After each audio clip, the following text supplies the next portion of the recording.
Hello, my name is John Erskin. Thanks for joining me for another grammar tutorial. In today's video, I'm going to teach you about adverbs. Do you know what adverbs are? Do you know why we use adverbs? Do you know where to place adverbs in a sentence so your sentence says exactly what you want it to say? In this video, I'm going to answer all these questions and more. So if you're ready, let's get started.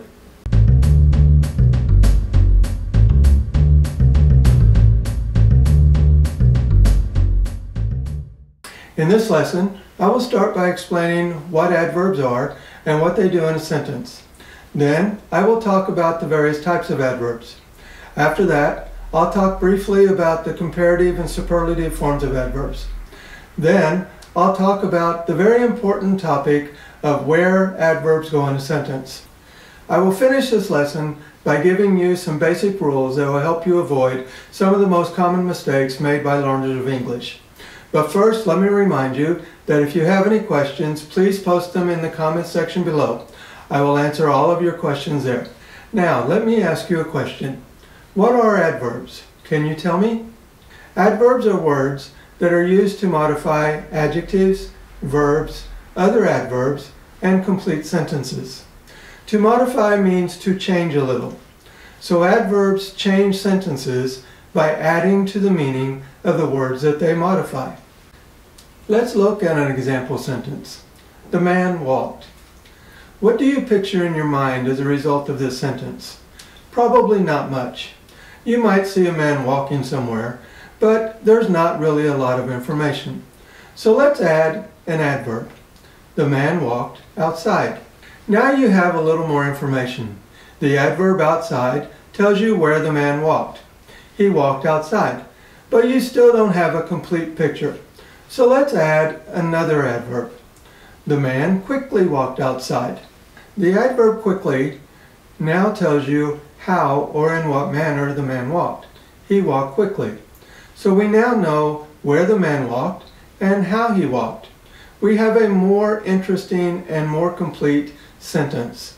So we use adverbs to add information to our sentences that make our sentences more interesting. Adverbs can be grouped into the following types: manner, degree, place, time, frequency, opinion, and linking. Adverbs of manner tell us how or in what way something is done. Adverbs of degree answer the question, how much? Place adverbs and time adverbs tell us where and when something happened. Adverbs of frequency are used to talk about how often something is done. Adverbs of opinion are words like fortunately and hopefully. They are used to show how we feel about a situation. And then there's linking adverbs. Linking adverbs are words like however, therefore, and furthermore. They are used to help us move from one point to another in our writing or our conversations. Now, when I say adverb, most of you will think of words that end with ly, words like quickly and easily. However, not all adverbs end with ly. Words like well, fast, sometimes, always, and never are all adverbs, but they do not end with an ly.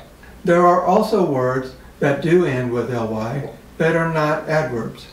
Words like friendly, ugly, and unlikely are adjectives and cannot be used as adverbs even though they end with ly. Now I want to talk to you about the comparative and superlative form of adverbs. You are probably aware of these terms as they apply to adjectives. Words like taller, tallest, more expensive, most expensive, and so on. Adverbs also have both a comparative and superlative form. Like adjectives, the comparative is formed using er or more, and the superlative is formed using est or most. Here are a few example sentences. The students asked the teacher to speak more slowly. In this sentence, more slowly is the adverb and it modifies the verb speak. All the horses ran fast, but number 24 ran the fastest.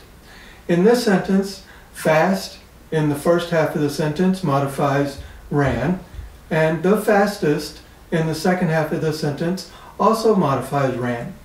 Most of you are probably thinking, hey John, isn't fast an adjective? And you're right, fast is an adjective, but it's also an adverb. If you said number 24 is the fastest horse, you would be using the fastest as an adjective because it's modifying the horse. It's telling us what kind of horse it is. It's the fastest horse. However, in our sentence, we're using the fastest to modify ran. Number 24 ran the fastest, and therefore it's an adverb.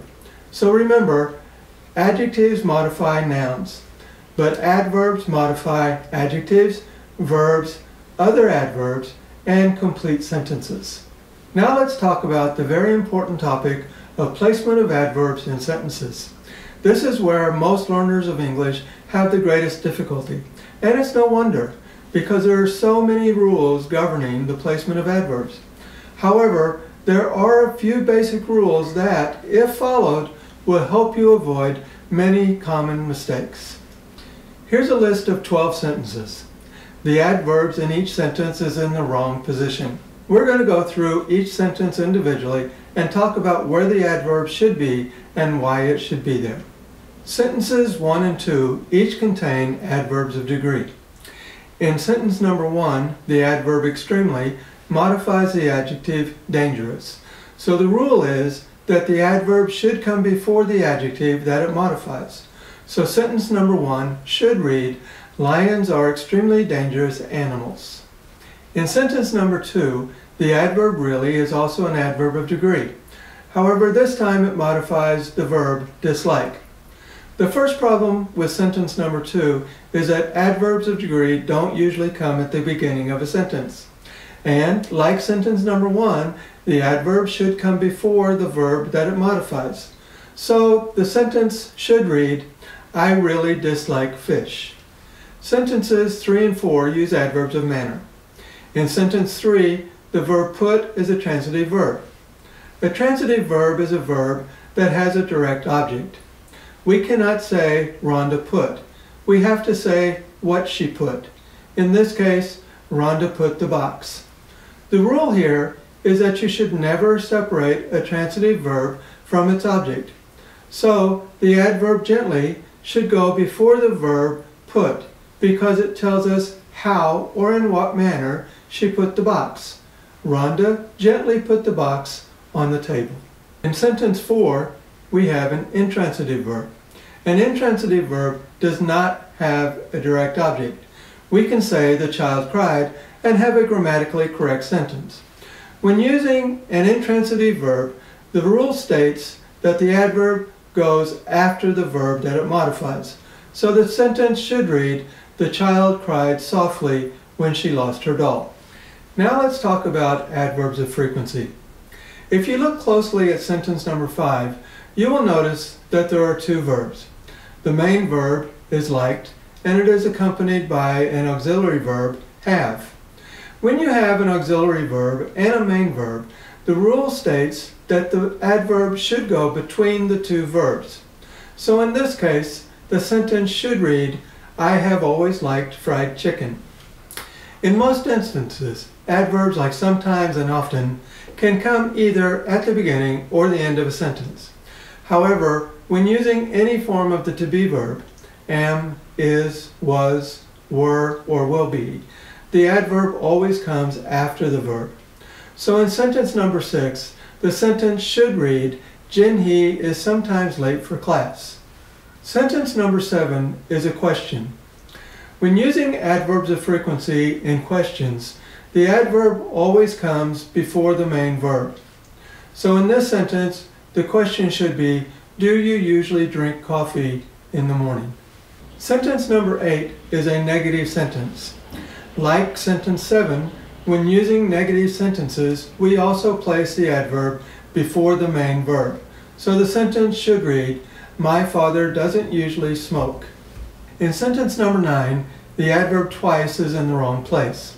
If you have an adverb that tells you how many times something happens, once, twice, 3 times, etc., the adverb goes at the end of the sentence. So sentence number 9 should read, Mark has eaten dog meat twice. Sentence number 10 uses a definite adverb.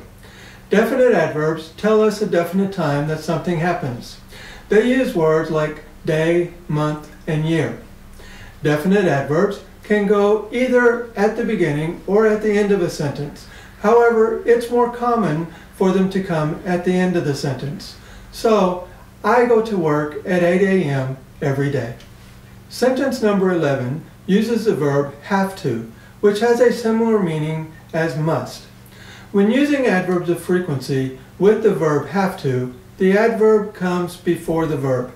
So sentence number 11 should read, they always have to go home early. Sentence 12 is similar to sentence 11. It uses the verb used to. And like sentence 11, the adverb comes before the verb used to. So, I never used to celebrate Christmas. We have looked at a lot of rules today. And believe me when I tell you, these are not all of the rules that pertain to the placement of adverbs. There are many, many more. But if you learn these rules, you will avoid many of the most common errors made by learners of English. So in today's lesson, we looked at what adverbs are. We talked about the various types of adverbs and what they do in sentences. Then we talked about the comparative and superlative form of adverbs. Then we looked at some of the most important rules for placement of adverbs in sentences. I hope you enjoyed this video, and I hope you now feel more confident using adverbs. If you did like this video, please hit the like button and share it with your friends, family, and classmates. If you are looking for more ways to improve your English, be sure to visit my website, John's ESL Community, where you'll find lots of tutorials, games, and activities, all designed to help you improve your English. The link is in the description. Also, be sure and subscribe. I have 20 years experience teaching English to people just like you, so I know I can help you improve your English. Okay, that's it for now, so I'll see you in the next video. Thanks for watching. Bye for now.